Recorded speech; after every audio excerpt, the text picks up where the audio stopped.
Hi everyone, today we are going to explore the latest update to Generative Fill in Photoshop.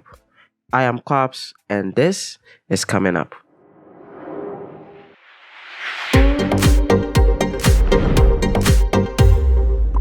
So, Generative Fill has always been a useful tool for quickly creating various patterns or textures, but with the latest update, it's even more powerful.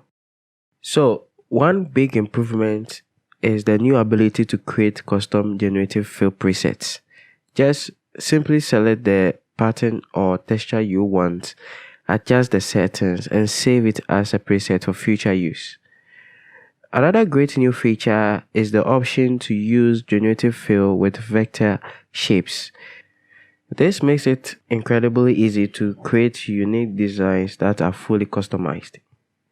And it is not just limited to one shape. You can use Generative Fill on multiple shapes and even combine them to create even more complex designs. Plus, the new update has added a variety of new patterns and textures to choose from, expanding your creativity options. Overall, the latest Generative Fill update in Photoshop is a game changer and a must-try for any graphic designer or an artist. What are your thoughts about the AI Generative Fill update in Photoshop?